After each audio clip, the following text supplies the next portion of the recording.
Bonsoir l'Afrique, bonsoir le monde. Bienvenue sur l'Afrique Magazine News pour une nouvelle chronique géopolitique.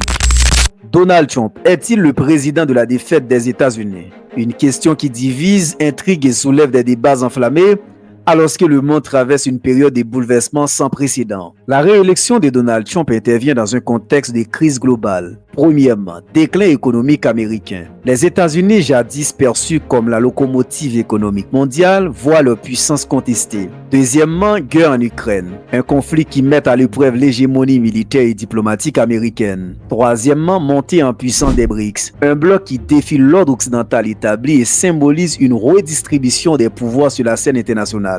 Chers frères, pour répondre à cette question cruciale, nous explorons les signes du déclin américain, la réélection de Trump, un espoir ou un symptôme, et les implications géopolitiques de cette situation sur l'ordre mondial. Depuis plusieurs décennies, les États-Unis perdent lentement mais sûrement le statut de superpuissance incontestée. Par exemple, déclin industriel. L'incapacité des États-Unis à produire en masse des armes pour l'effort de guerre en Ukraine est un signe alarmant de désindustrialisation. Autrefois pilier de leur puissance, l'industrie américaine est aujourd'hui affaiblie. Le déclin de l'hégémonie du dollar se traduit par l'usage croissant de monnaies alternatives comme le yuan et l'euro. Les accords bilatéraux en monnaie locale, les monnaies numériques et les sanctions américaines incitent à réduire la dépendance au dollar. Perte de leadership technologique et éducatif. Dans l'ouvrage intitulé La défaite de l'Occident, Emmanuel Todd explique que la baisse du niveau éducatif américain affecte directement leur capacité à innover et à maintenir leur suprématie technologique.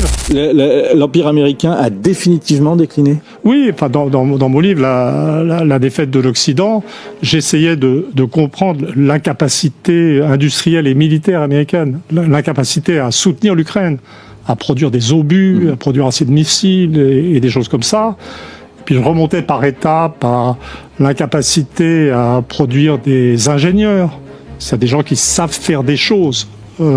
Et puis je remontais à la chute du niveau éducatif, au type de formation, et puis au-delà à l'effondrement de l'éthique protestante, qui avait été la force, pas simplement des États-Unis, mais de l'Occident. L'ascension de l'Occident, c'était l'ascension du protestantisme qui avait imposé un niveau éducatif élevé.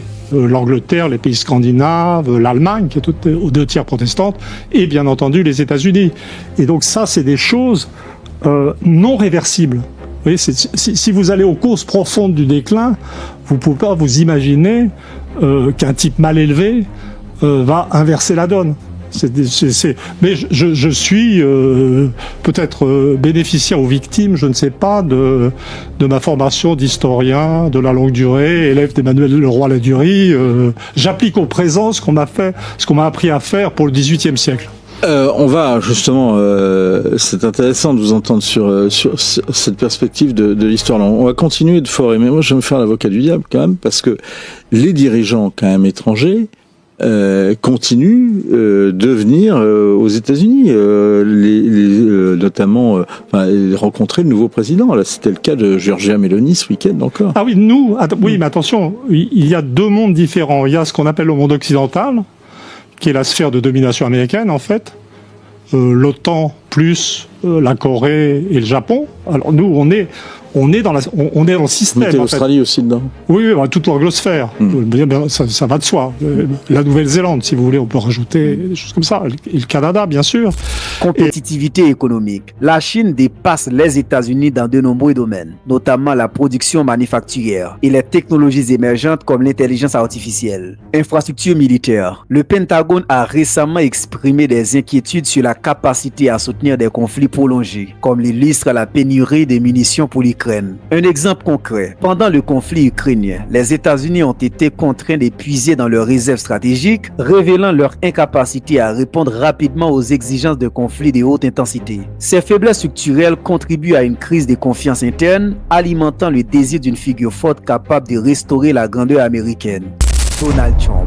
La victoire de Donald Trump ne repose pas sur un engouement massif, mais plutôt sur l'effondrement de l'électorat démocrate et le rejet des élites progressistes perçues comme déconnectées. Trump a su mobiliser les électeurs en promettant une Amérique forte et indépendante, un discours qui résonne particulièrement dans les États en difficulté économique. Pour ses partisans, Trump est le sauveur qui défiera les élites corrompues et redonnera espoir à une Amérique en crise. À l'international, il est perçu comme un symbole de la fragilité américaine, incapable de s'adapter aux nouvelles dynamiques mondiales. Trump et des figures comme Elon Musk incarnent une vision des nouveaux ordres conservateurs, mariant innovation technologique et idéologie rétrograde. Alors que Trump polarise les opinions, ses actions et décisions auront des répercussions profondes sur la scène géopolitique mondiale. Chers amis, nous assistons en même temps à un changement de paradigme mondial.